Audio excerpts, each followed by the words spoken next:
Mister Naik, আমি doctor Surekant পাওয়ার Saint George hospital থেকে এসেছি। ধন্যবাদ এমন সুন্দর এবং আলোকিত বক্তব্যের জন্য। কোরআন ঈশ্বরের বাণী এই বিষয়ের উপর আপনি বলেছেন যে কোরআন আল্লাহর বাণী।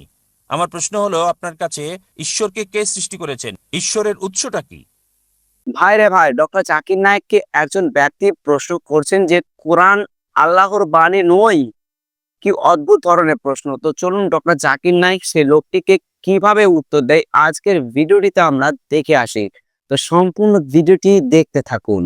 খুব সুন্দর প্রশ্ন করলেন যে যদি কোরআন ঈশ্বরের বাণী হয় তাহলে ঈশ্বরের স্রষ্টা কে। খুব ভালো প্রশ্ন। যদি আপনাকে জিজ্ঞেস করি যে আপনার বন্ধু জন একটা সন্তান জন্ম দিয়েছে, আপনি কি বলতে পারবেন সন্তানটা ছেলে না মেয়ে?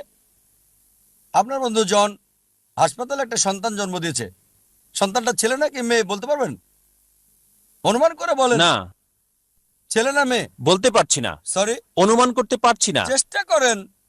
50% হলেও বলেন। হ্যাঁ, 50 ভাগ, অর্ধেক সম্ভাবনা। ঠিক আছে, বলেন। ছেলে। ছেলে। ভাই, পুরুষ কি সন্তান জন্ম দিতে পারে? না, এখন এটা ছেলে না মেয়ে?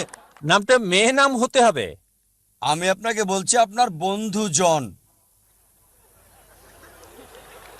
আমি জানি না কোনো মহিলার নাম জন হয় কিনা। না, আমরা বলবো না। আচ্ছা আচ্ছা, ধরেন আপনার বন্ধু, ছেলে বন্ধু, সে হাসপাতালে গিয়ে একটা সন্তান জন্ম দিল।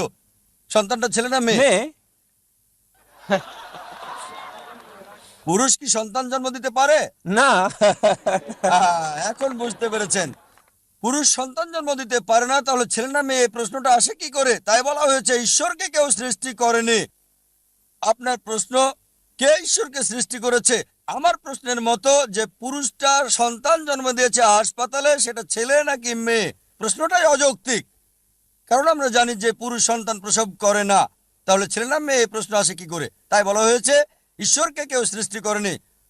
প্রত্যেক সৃষ্টির একজন স্রষ্টা থাকে, ঈশ্বরের কোনো স্রষ্টা নেই।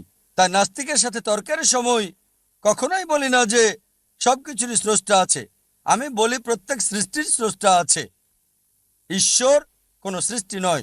বলা হয়েছে যখনই আমি বলবো ঈশ্বরের স্রষ্টাকে, আর সে ঈশ্বর নয়। ولم يقل له كفوا احد. তার সংজ্ঞা হচ্ছে আল্লাহর কোনো স্রষ্টা নেই। আশা করি উত্তরটা পেয়েছেন।